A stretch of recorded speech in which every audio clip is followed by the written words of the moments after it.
Hi guys, welcome to my YouTube channel. दोस्तों thank you for liking my videos and subscribing to my channel. दोस्तों आज topic पे आते हैं directly. तो मैंने आपको ऑलरेडी बताया था कि 26 को एक हेयरिंग थी जिसकी मुझे बहुत कम उम्मीद थी कि वो अच्छे से जाएगी, क्योंकि मैंने आपको बताया था कि जो मेरा केस था पहले किसी और जज के पास था जो कि उसको बहुत अच्छे से हैंडल कर रहे थे, लेकिन उसके बाद एक नई जज के पास वो केस आ गया था जिसमें एक्यूज़ जो है, जो अपराधी है, उसको काफ़ी लिबर्टी मिल रही थी।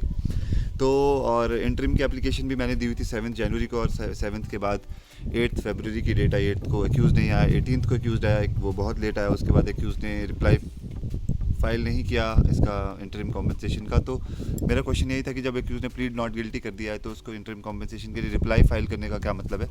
मैंने अपने एडवोकेट्स को भी बहुत समझाया था दोस्तों, ऐसा नहीं है कि मैंने अपने एडवोकेट्स को तैयार नहीं किया था। मैंने उनको बहुत अच्छे से बताया था कि और तो और जजमेंट्स भी मैंने इंटरिम की जितनी जजमेंट्स थी मैंने खुद निकाल कर अपने एडवोकेट्स को दी हुई थी। तो फाइनली कल 18 फरवरी के बाद की जो डेट थी वो 16 मार्च की थी, और 16 मार्च को भी वो लोग नहीं आए थे, उन्होंने एग्जाम्पशन ले ली थी, और 26 मार्च को उनकी जो हेयरिंग डेट थी वो कल थी। तो फाइनली दोस्तों वो इंटरिम का रिप्लाई लेकर आए थे। पहले मैं आपको रिप्लाई बता देता हूँ कि उन्होंने क्या रिप्लाई किया था। उन्होंने कहा था कि हमारे चेक जो हैं वो चोरी हो चुके हैं और उसकी कंप्लेंट हमने पुलिस स्टेशन में कर रखी है, और उसका डिसीजन आने में थोड़ा सा ही टाइम है, तो हमें इंटरिम नहीं देनी है, और इंटरिम का ऑर्डर नहीं किया जाना चाहिए हमें, और जो है वो पुलिस की जो कंप्लेंट है उसका डिसीजन जल्दी आ जाएगा। जैसे ही वो डिसीजन आता है हम कोर्ट में वो डिसीजन शेयर कर देंगे, और चोरी की कंप्लेंट किया और ये किया वो किया। तो मैं आपको बताता हूँ कि आर्गुमेंट्स किस तरह से हुए थे। कि जो मेरा एडवोकेट था, क्योंकि कल मैं खुद नहीं जा पाया था और मैं एक्चुअली ये सोच रहा था कि मैं वहाँ जाऊँगा तो थोड़ा डिप्रेसिंग सा हो जाता है दोस्तों, जब आप एफर्ट्स लगा रहे हो, सामने से उन एफर्ट्स को काउंट नहीं करता है कोई, या फिर उसको कोई रिकॉग्नाइज़ नहीं कर रहा है। ऊपर से दूसरी चीज़ें होती है कि मैंने सीजेएम कोर्ट में भी अभी 2-3 दिन पहले मैंने आपको वीडियो डाला था, तो उसमें मैंने सीजेएम कोर्ट में भी उस जज के बारे में लिखा था कि ये जो प्रोसीडिंग्स है बहुत स्लो हैं, और यहाँ पे इंटरिम का ऑर्डर भी अभी तक नहीं हुआ है। तो दोस्तों कल जो प्रोसीडिंग हुई तो पहले उन्होंने अपना रिप्लाई फाइल किया, और कल भी वो बहुत लेट आए थे। उसके बाद उन्होंने अपना रिप्लाई फाइल किया, और रिप्लाई में उन्होंने कह दिया कि हमने चोरी की कंप्लेंट करा रखी है, उसका डिसीजन जल्दी आने वाला है। जैसे ही डिसीजन आएगा हम लोग कोर्ट में जो है वो दे देंगे, और हमें इंटरिम का ऑर्डर हमें ना किया जाए। तो उसके बाद जो मेरे एडवोकेट थे उन्होंने क्या किया, उन्होंने बेसिकली दोस्तों जो मेरे इस जगह के एडवोकेट है, जहाँ पे मेरा तो एक बहुत छोटी जगह है, यहाँ पे जो एडवोकेट्स हैं उनमें ना तो उतना कॉन्फिडेंस है और ना ही उनमें उतना ना तो वो पढ़ के जाते हैं। आप जितना मर्जी उनको जजमेंट्स दिखा दो वो पढ़ेंगे नहीं, और उसके बाद वहाँ पे जाके फिर एक तरह से ऐसी सिचुएशन हो जाती है कि अगर आप सही भी हो तो भी फिर वो जज की मूड पे डिपेंड कर जाएगा कि जज क्या करेगा या करेगी। तो फिर जब मेरे एडवोकेट के रिप्लाई देने की बारी है तो वो ये कहने लगे कि मैडम ये बस चोरी करी जा रहे हैं, और चोरी के अलावा इनके पास कोई वो ही नहीं है, कोई मतलब ही नहीं, और ये अपनी गलती मान नहीं रहे, तो फिर हम इनका डिसीजन कैसे करवाएं। तो बेसिकली मैं दोस्तों आपको बताता हूँ कि मेरे को क्या लगता है कि आंसर किस तरह से होना चाहिए था। आंसर आपका इस तरह से होना चाहिए था, क्योंकि मैंने कुछ जजमेंट्स अपने एडवोकेट को दे रखी थी कि ये जजमेंट है जिसमें साफ साफ लिखा हुआ है कि चोरी की जो कंप्लेंट है वो वैलिड नहीं होती है जब भी आप चेक चोरी के या चेक बाउंस के केसेस होते हैं, क्योंकि ऑब्वियसली एक्यूज़ के पास ये सबसे कॉमन डिफेंस होता है। तो आपका आंसर ये होना चाहिए था कि मैडम ये वाली जजमेंट मेरे हाथ में है, इसमें अमित कुमार वर्सेस वरिंदर कालरा की जजमेंट जो मैंने आपको इसमें वीडियोज़ में भी लगा रखी है, और इसमें साफ साफ लिखा गया है कि जो चेक चोरी की कंप्लेंट है वो वैलिड नहीं होती है चेक बाउंस के केसेस में, नॉर्मली उस टाइम पे जब आपने चेक चोरी की कंप्लेंट केस होने के 6 महीने के बाद कराई हो। तो ये सब के इस तरह के जवाब एडवोकेट को देने चाहिए थे। और उसके बाद क्या हुआ कि फिर मैडम ने मेरे एडवोकेट ने इस तरह के जवाब तो कुछ दिए नहीं। उन्होंने सीधा सीधा ये बोल दिया, जैसे हम घर में नहीं बात करते कि यार मैडम चोरी करी जा रहे हैं और ऊपर से अपनी गलती मान नहीं रही है वो। तो उससे क्या होता है दोस्तों कि फिर एक तरह से एक कन्फ्यूजन क्रिएट हो जाती है कि जज उस पर क्या डिसाइड करेगा क्या नहीं करेगा। उसके बाद जज ने 15 मिनट का टाइम मांगा, और मेरे एडवोकेट को भी कह दिया कि आप 15 मिनट्स मुझे दीजिए, मैं उसके बाद आपको जो है इस पर डिसीजन देती हूँ। दोस्तों उसके बीच में मेरे एडवोकेट ने मुझे फ़ोन किया, मुझे कहने लगे कि ऐसे ऐसे हुआ। मैंने उनको कहा कि आपने जजमेंट्स क्यों नहीं दिखाई, तो कहते यार मैंने देखी नहीं थी। फिर मैंने उनको बताया, मैंने कहा फाइल में लगी हुई है पीछे, आप जजमेंट्स देखो वो लगा दो। ये एक बहुत बड़ा चैलेंज है, क्योंकि मेरे केस में जो एक्यूज़ है ना दोस्तों वो खुद एक एडवोकेट है, मतलब एडवोकेट, और जो है वो एक लेडी है, और उसका जो हस्बैंड है वो भी एक्यूज़ड है, लेडी खुद भी एक्यूज़ड है मल्टीपल केसेस में। तो इस केस में क्या होता है कि वो फुल तैयारी करके आते हैं, पूरा प्रिपेयर करके आते हैं, लेकिन हमारे जो एडवोकेट्स हैं वो तैयारी करके नहीं जाते हैं, क्योंकि उनको लगता है कि यार हम कुछ ना कुछ संभाल ही लेंगे। लेकिन ऐसे नहीं होता है। अगर जज ये आपसे एक्सपेक्ट करते हैं जजेस भी कि आप उनके सामने बोलो, क्योंकि लॉ जो कहता है वो कहता है कि जज को कुछ नहीं पता। एक तरह से आपको इस तरह से प्रिटेंड करना है कि जज को कुछ नहीं पता, आपको ही सब जज को बताना है, उसके बेसिस पे जज डिसाइड करेगा, क्योंकि उनको न्यूट्रल रहना होता है। पर फाइनली दोस्तों फिर मैंने उनको काफ़ी कुछ कहा। मैंने कहा आप बता दो जज को जाके, और उनको कह दो, या फिर मेरे आने की ज़रूरत है तो बोल दीजिए, मैं अभी आ जाता हूँ, 15-20 मिनट में मैं पहुँच जाऊँगा।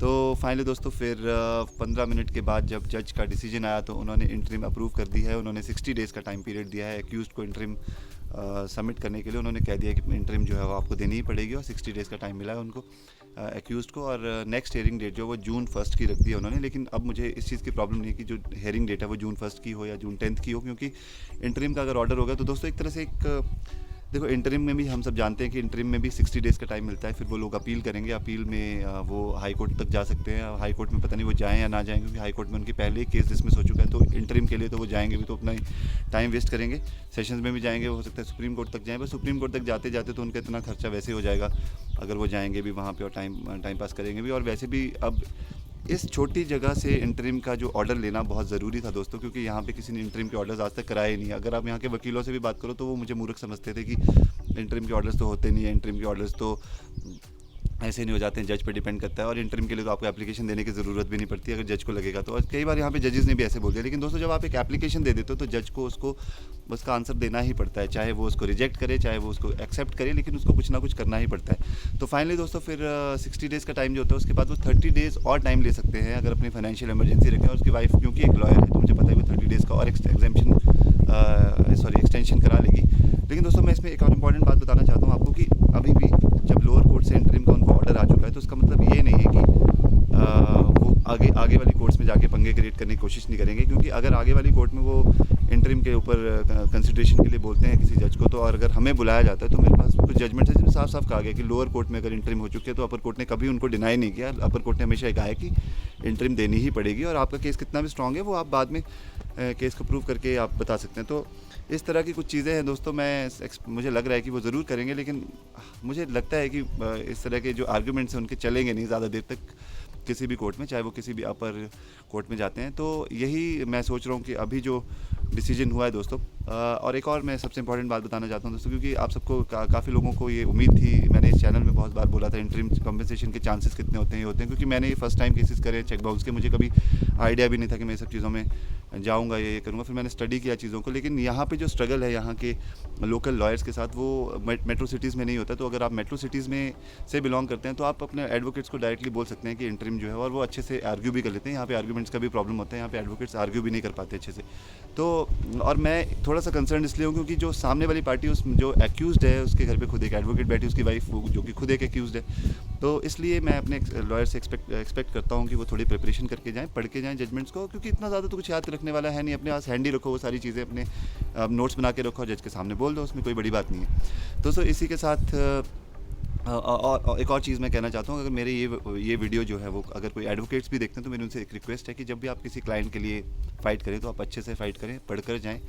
यार ऐसा ना हो कि कल क्लाइंट को आके ये लगे कि यार मैं उनको पैसे देता हूँ लेकिन सारा का सारा तो मुझे बताना पड़ता है, मुझे करना पड़ता है। जजेस क्लाइंट्स को अच्छे से ट्रीट नहीं करते हैं। अगर क्लाइंट्स खुद से बात करना चाहें बहुत ये उस तरह से हो जाता है, एक डाइसी सिचुएशन होती है कि जज के मूड पे डिपेंड करता है कि क्लाइंट से वो बात करेगा या नहीं करेगा। कई तो जजेस जैसे अभी वाली जज है वो तो डायरेक्टली बोल देती है कि अपने एडवोकेट को या अपने काउंसिल को बोलने के लिए कहिए। तो जब हमारा काउंसिल बोलेगा और वो बोल ही नहीं पाएगा तो हमें कितना बुरा लगेगा। और अगर ऊपर से हम कन्फ्रंट करेंगे तो उससे भी एक जज के मन में एक इमेज आ जाएगी, आपकी कन्फ्रंटिंग नेचर सामने आ जाएगा। फिर वो जज जो है आपके डिसीजन को गड़बड़ भी कर सकती है। तो दोस्तों ये सब चीज़ें हैं और मैं अभी भी कहता हूँ कि अगर मेरे केस को देखकर अगर आप में भी कुछ इंटरिम के लिए पेंडिंग है तो आप इस केस का एग्जांपल दे सकते हो। अभी तक इंटरिम के जो ऑर्डर्स हैं वो ई कोर्ट्स ऐप पर आए नहीं है, मैं उसकी सर्टिफाइड कॉपी भी ले लूँगा। और वो क्योंकि कल सैटरडे था और सेकंड हाफ में हियरिंग हुई थी तो शायद इसलिए वो ऑर्डर्स अपलोड नहीं कर पाए, लेकिन ऑर्डर्स जो कल तक आ जाएंगे। और मैं एक और वीडियो बना दूंगा, उसमें मैं आपको बता दूंगा कि इसमें ऑर्डर्स हैं, आप उनको डाउनलोड कर सकते हैं और उसका एक रेफरेंस देकर अपने भी केसेस में यूज़ कर सकते हैं दोस्तों। क्योंकि अगर कोई ये कहता है, एक्यूज़ ये कहता है कि मेरे पास बड़े स्ट्रॉन्ग चांसेस हैं, मेरे पास बहुत स्ट्रॉन्ग केस है और मैं एक्यूज़ अगर ये कहता है कि मैं प्रूव कर दूंगा कि मैं इनोसेंट हूँ तो भी इंटरिम कम्पनसेशन दिलानी ज़रूरी होती है कोर्ट को, क्योंकि एक्यूज़ जब गिल्टी नहीं मानता है इंटरिम कम्पनसेशन तभी दिलानी पड़ती है कोर्ट को। और इसमें कुछ टर्म्स एंड कंडीशंस हैं, जैसे मे वर्सेस शेल। तो मैंने आपको उसमें अगर मेरे वीडियोस देखेंगे तो उसमें मे और शेल का मैंने डिस्क्रिप्शन दिया हुआ कि इंटरिम में लिखा गया है कि द मैजिस्ट्रेट में अलाउ, तो उसके बारे में भी मैंने डिटेल में एक वीडियो बनाया हुआ, उसको आप चेक कर सकते हैं। उसका अगर आप मेरी सीरीज़ में जाएंगे चेक बाउंस की सीरीज़ में इंटरिम कम्पनसेशन की, उसमें आपको एक जो है वो वीडियो मिल जाएगा। तो दोस्तों thank you so much for liking subscribing to my channel. और मेरी आपसे ये रिक्वेस्ट है कि आप प्लीज़ इस वीडियो को ज़्यादा से ज़्यादा शेयर करें, इस चैनल को ज़्यादा से ज़्यादा सब्सक्राइब करें, लाइक करें। क्योंकि क्या होगा दोस्तों कि हम एडवोकेट्स नहीं हैं, हम लोग खुद से अपने केसेस में इतना एफर्ट्स लगाते हैं और वो रिकॉग्नाइज होते हैं नहीं होते हैं। लेकिन ये जो चीज़ है ये सबको पता चलनी चाहिए कि इस तरीके से हमारी जुडिशरी काम करती है, इस तरह के लोग होते हैं, इस तरह के जजेस होते हैं। और फाइनली जो भी आउटकम होगी केस की वो भी आपको पता चल जाएगी। लेकिन दोस्तों एक अच्छी न्यूज़ ये है कि हमारी इंटरिम अप्रूव हो चुकी है और आप इस केस की जजमेंट का एग्जांपल भी दे सकते हैं। दूसरी चीज़ ये है कि अभी भी बहुत ज़्यादा खुश होने की ज़रूरत नहीं है, क्योंकि अभी तो केस शुरू होगा और केस में भी आपको बहुत सारी चीज़ें दिखानी पड़ती हैं। तो उस टाइम पे एक्टिव रोल जो होता है वो एडवोकेट का होता है, उसको अच्छे से जस्टिफाई करना पड़ता है चीज़ों को। लेकिन मैं कंप्लेनेंट से भी मैं यही गुजारिश करूँगा कि आप खुद से तैयार होकर जाएँ। आजकल यूट्यूब पे सारा मटेरियल अवेलेबल है। मैं आपको एक और वीडियो बनाऊँगा जिसमें मैं ये बताऊँगा कि क्रॉस एग्जामिनेशन में किस तरह के क्वेश्चन पूछे जा सकते हैं। अभी तक मेरी क्रॉस एग्जामिनेशन नहीं हुई है, लेकिन वो फर्स्ट जून को जब एविडेंस स्टेज है तो उसमें ज़रूर होगी। पर मैं आपको फिर भी जो मैंने क्वेश्चंस मैंने यूट्यूब पे या फिर मैंने गूगल करके देखे थे, तो मुझे पता चल चुका है कि क्रॉस एग्जामिनेशन किस तरह से हो सकती है। तो मैं आपको भी थोड़ा प्रिपरेशन के लिए एक वीडियो ज़रूर बनाऊंगा। इसी उम्मीद के साथ दोस्तों कि हम ज़्यादा से ज़्यादा लोगों को हेल्प कर सकें और ज़्यादा से ज़्यादा लोग इस चैनल से बेनिफिट उनको मिल सके।